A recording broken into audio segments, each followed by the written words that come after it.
Hello viewers, competitive exam of WB YouTube চ্যানেলে তোমাদেরকে স্বাগত। তোমরা সকলেই জানো যে আমরা পিএসসি ফুড এসআই ক্লার্কশিপ এবং মিসলেনিয়াস সার্ভিসেস এক্সামের জন্য ম্যাথের প্র্যাকটিস ক্লাস করছি। তো এই যাবৎ আমাদের 53টা ক্লাস হয়ে গেছে। আজকে আমাদের 54 নম্বর ক্লাস হবে।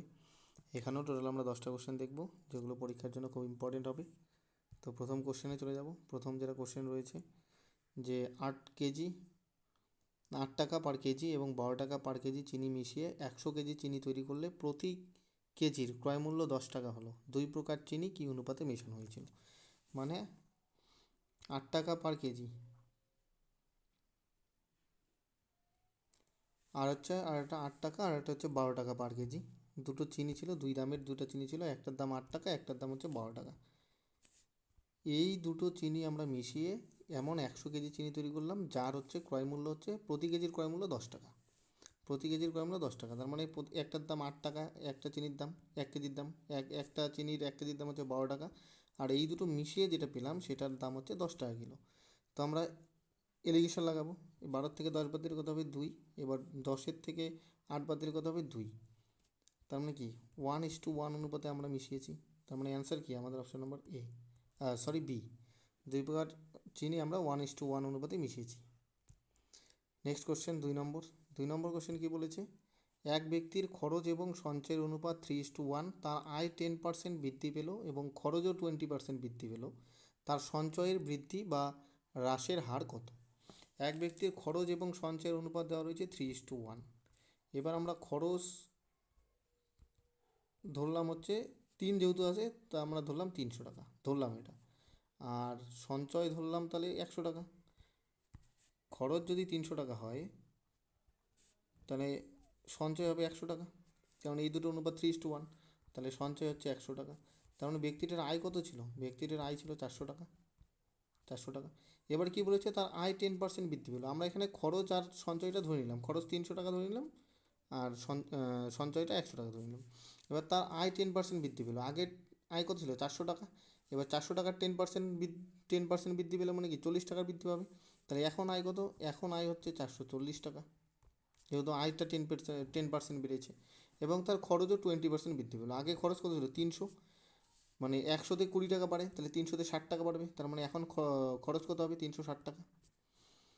তাহলে এখন আয় হচ্ছে 440 টাকা, খরচ হচ্ছে 360 টাকা। তার মানে সঞ্চয় কত হবে? 440 টাকার মধ্যে 360 টাকা যদি খরচা করে, তার মানে নিশ্চয়ই 80 টাকার সঞ্চয় থাকবে। এখন সঞ্চয় হচ্ছে 80 টাকা। 440 থেকে আমরা যদি 360 বাদ দিই তাহলে কত হবে? 80 টাকা। এবার কি বলেছে? সঞ্চয়ের বৃদ্ধি বা হ্রাসের হার কত? আগে সঞ্চয় কত ছিল? 100 টাকা। এখন সঞ্চয় কত হয়েছে? এখন সঞ্চয় হয়েছে 80 টাকা। তার মানে কত? 20% কমেছে। আগে 100 ছিল, এখন হচ্ছে 80 টাকা। তার মানে সঞ্চয় হচ্ছে 20% কমেছে। অপশন নাম্বার সি আমাদের এখানে অ্যান্সার হয়ে যাবে।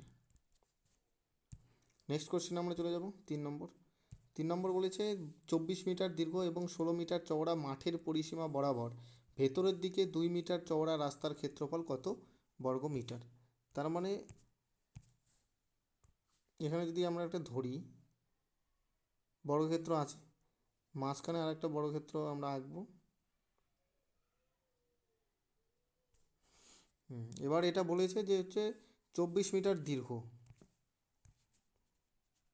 এটা হচ্ছে 24 মিটার আর 16 মিটার চওড়া, মানে দৈর্ঘ্যটা দেওয়া রয়েছে 24, প্রস্থ দেওয়া রয়েছে 16, ধরে নিলাম।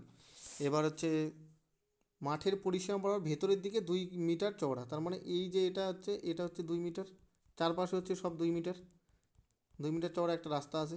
এই যে যেটা সেট করছি এটার ক্ষেত্রফলটা বের করতে বলেছে। তো আমি যদি এই বড় আয়তক্ষেত্রের ক্ষেত্রফলের থেকে ছোট আয়তক্ষেত্রের ক্ষেত্রফল বাদ দিই, তাহলে আমরা এই শেড পোর্শনটার ক্ষেত্রফল পেয়ে যাব। তাহলে বড়টার ক্ষেত্রফল কত হবে? আমরা কি জানি? আয়তক্ষেত্রের ক্ষেত্রফলের সূত্র দৈর্ঘ্য ইন্টু প্রস্থ। তাহলে 24 × 16, এটা হচ্ছে বড় আয়তক্ষেত্রটার ক্ষেত্রফল। তাহলে 24 × 16 করলে গুণ করলে কত হবে? 4 × 16 = 64, 4 হাতে থাকবে কত? 6, 16 দুগুণে 32 আর 6 হচ্ছে 38, 384 মিটার বলেছে না, তাহলে মিটার স্কোয়ার। এটা বড়টার। এবার ছোটোটার ক্ষেত্রে যখন আমরা বের করব তখন হচ্ছে এই পাশে 2 কমে গেছে, এই পাশেও 2 কমে গেছে। তার মানে এই যে দৈর্ঘ্যটা সেটা কত হয়ে যাবে? এই পাশেও 2 কমেছে, এই পাশে 2 কমেছে, তার মানে 4 কমেছে। 24-এর থেকে 4 কমলে কত হয়? 20। তার মানে এটা হচ্ছে 24 - 2 + 2 করব, তাহলে আমাদের বেরোবে 20।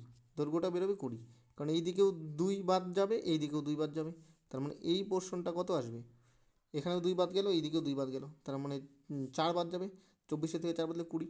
সেমভাবে আমাদের প্রস্থের ক্ষেত্রেও এই দিকে 2 বাদ যাবে, এই দিকেও 2 বাদ যাবে, তার মানে 4 বাদ যাবে, 16 থেকে 4 বাদলে কত হবে, 12। তার মানে ছোট যেই আয়তক্ষেত্রটা বেরোলো তার দৈর্ঘ্য হচ্ছে 20, প্রস্থ হচ্ছে 12, তাহলে এটার হচ্ছে ক্ষেত্রফল কত হবে, 20 ইন্টু 12, দৈর্ঘ্য ইন্টু প্রস্থ, তাহলে 20 ইন্টু 12 করলে কত হবে, 12 দুগুণে 24, 240। তার মানে এই বর্ডার থেকে যদি এবার ছোটোটা বাদ দিই তাহলেই আমাদের এই শেডের পোর্শনটা বা রাস্তার ক্ষেত্রফলটা বেরিয়ে যাবে। তা 384 থেকে যদি 240 বাদ দিই তাহলে কত হবে, এখানে 4, এখানে 4, এখানে 144 মিটারের স্কোয়ার মিটার। তাহলে অপশন নম্বর বি আমাদের অ্যান্সার হয়ে যাচ্ছে।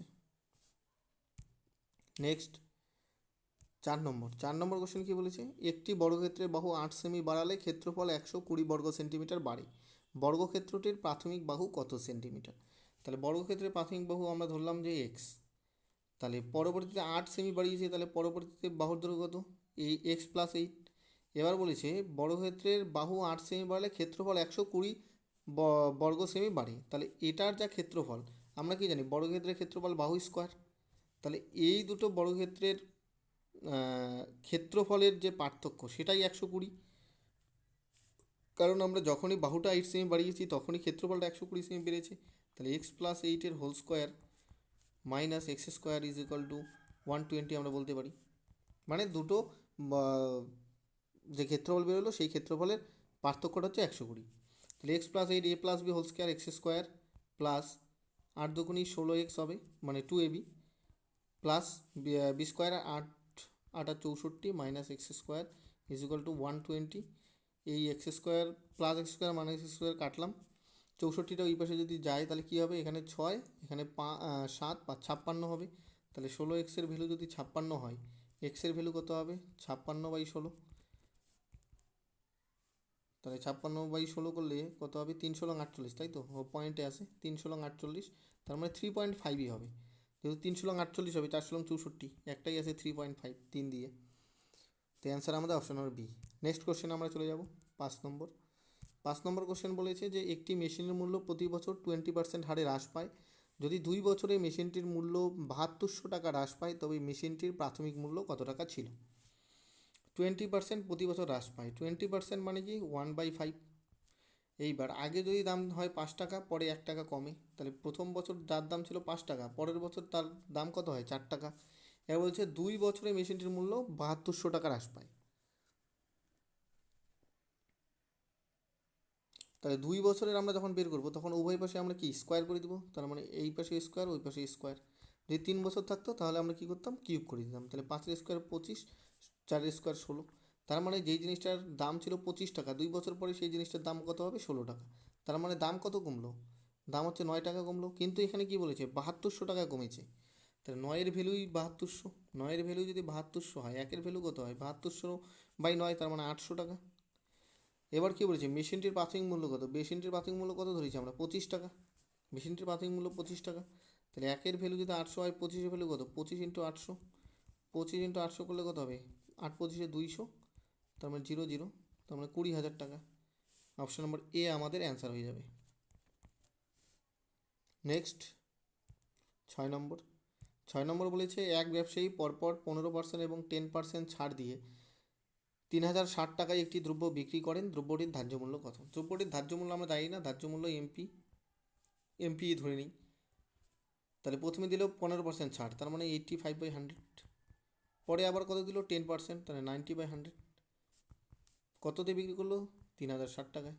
এবার জাস্ট আমরা ক্যালকুলেশনটা করে নিব, এই শূন্য আমরা কাটতে পারি, এইবার 9 দিয়ে এটাকে যাবে 3 নং 27, হ্যাঁ যাবে, 9 দিয়ে এটাকে কাটলে 3 নং 27, 36, 4 নং 36, মানে 340 হবে।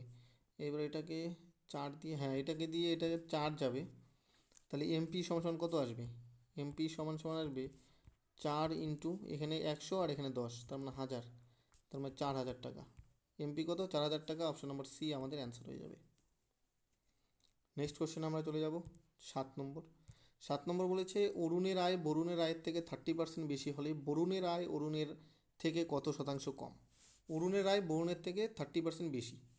তার মানে অরুণ আর বরুণ, বরুণ যদি 100 টাকা ইনকাম করে, অরুণ কত করবে? 130 টাকা করবে। বলছে বরুণের আয় অরুণের থেকে কত শতাংশ কম? তাহলে বরুণের কত কম? 30 কম। অরুণের থেকে কত শতাংশ কম বলেছে, তাহলে অরুণের থেকে অরুণ যদি 130 হয়, বরুণ কত কম? 30। এবার 100-এ কত হবে সেটাই বের করতে বলেছে। এই শূন্য কাটবো। 300/13, 300/13 করলে কত হবে? 13 দুগুণি 26, 26, তার মানে 40 হবে। 3 × 39, 23 পয়েন্ট সামথিং। তার মানে অপশন নাম্বার সি আমাদের অ্যান্সার হয়ে যাবে। যেখানেই আমরা দেখবো যে প্রথম দুটো মিলে গেল, 23 23 এক জায়গাতেই রয়েছে, তার মানে আমাদের অ্যান্সার ওটাই হবে। বা আমরা করেও দেখতে পারি, আমাদের করার দরকার নেই, পরীক্ষার খাতায় আমাদের টাইম বাঁচানোর জন্য এটাই করবো। এই 13 দুগুণি 26 করলাম, তারপরে 40 নামলো, 3 × 13 = 39 নামলো, তার মানে 1 আসলো। পয়েন্ট দিলাম, শূন্য নামালাম, 10 হলো, তাও হয় না, তার মানে একটা শূন্য দিব আর একটা শূন্য, তাহলে 7 × 13 = 91, তার মানে অ্যাপ্রক্সিমেটলি 23.07। সেহেতু আমাদের answer option number C. Next 8 number question বলেছে একটি নৌকা স্রোতের অনুকূলে নির্দিষ্ট দূরত্ব 8 ঘন্টায় এবং স্রোতের প্রতিকূলে ওই দূরত্ব 10 ঘন্টায় অতিক্রম করে। স্রোতের বেগ 1 কিলোমিটার/ঘন্টা হলে স্থান দুটির মধ্যে দূরত্ব কত কিলোমিটার? তার মানে অনুকূলে যায় 8 ঘন্টায়,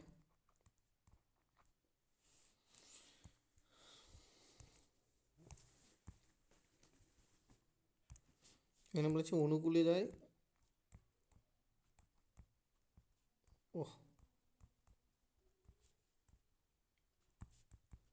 8 ঘন্টায়, আর প্রতিকূলে যায় হচ্ছে 10 ঘন্টায়।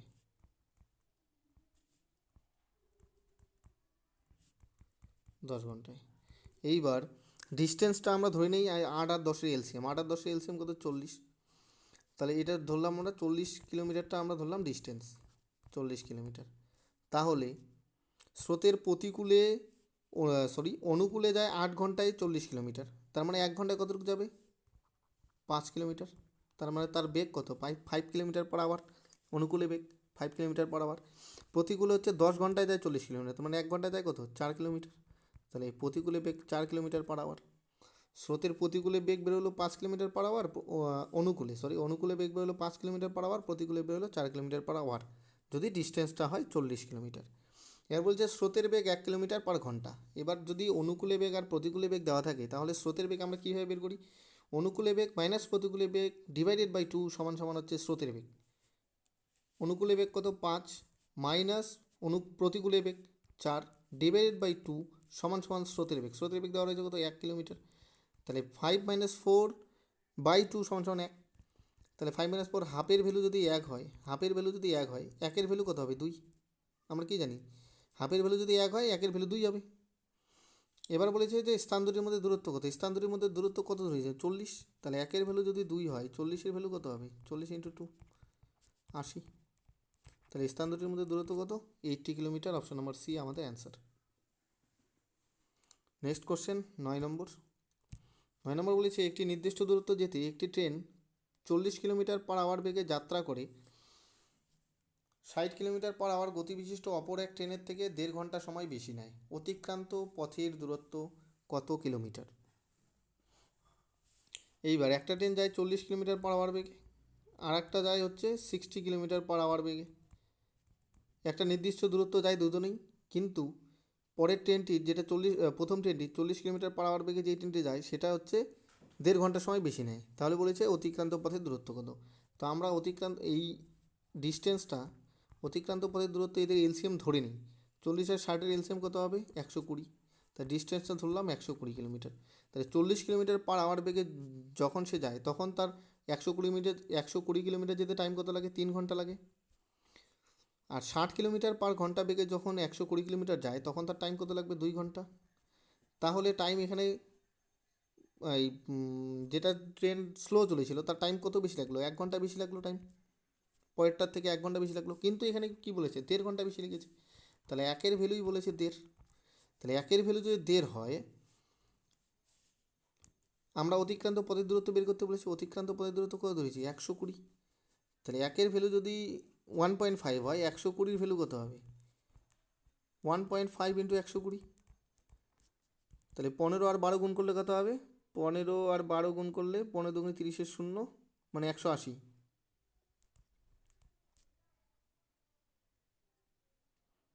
পয়েন্ট জিরো, তার মানে জিরো হবে না, তার মানে 180 হবে। অ্যান্সার আমাদের অপশন নম্বর এ হয়ে যাবে। 180 কিলোমিটার, 180 কিলোমিটার হচ্ছে আমাদের answer. Next question, last question এটা আমাদের। এখানে কি বলেছে যে এ এবং বি পৃথকভাবে একটি কাজ যথাক্রমে 20 এবং 30 দিনে করতে পারে। তারা একত্রে কাজ শুরু করার কিছুদিন পর বি কাজ ছেড়ে দিল। এ বাকি কাজ 10 দিনে শেষ করলো। বি কতদিন কাজে নিযুক্ত ছিল?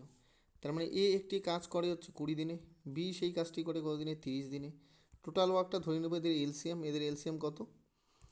20 আর 30 এলসিএম 60। তার মানে এ হচ্ছে 20 দিনে করে 60 ইউনিট, একদিনে করবে 3 ইউনিট। বি 30 দিনে করে 60 ইউনিট, একদিনে করবে 2 ইউনিট। এবার কোশ্চেনটা কী বলেছে সেটা দেখব। বলছে তারা একত্রে কাজ শুরু করার কিছুদিন পর বি কাজ ছেড়ে দিল। এ বাকি কাজ 10 দিনে শেষ করলো, মানে লাস্ট 10 দিন কাজ এ করলো। তাহলে এ একদিনে করে 3 ইউনিট, 10 দিনে করবে কত ইউনিট? 10 ইন্টু 3 মানে 30 ইউনিট। তাহলে এ লাস্ট 10 দিনে 30 ইউনিট কাজ করে নিল। তাহলে বাকি ছিল কত কাজ? 30 ইউনিট কাজ। এই 30 ইউনিট কাজ প্রথমে এ আর বি মিলে করেছে। এবার এ আর বি মিলে একদিনে কত করে? 3 যোগ 2 মানে 5 ইউনিট। তাহলে 30 ইউনিট কাজ কত দিনে করবে? 30/5, তার মানে 6 দিনে। তার মানে বি কতদিন কাজে যুক্ত ছিল? বি এই 6 দিনই কাজ করেছে। এ আর বির সাথে এ আর বি মিলে 6 দিন কাজ করেছে, আর বি হচ্ছে ওই 6 দিনই কাজ করেছে, তারপর বি চলে গেছিলো কাজ ছেড়ে। তাহলে অ্যান্সার আমাদের অপশন নম্বর এ হয়ে যাবে।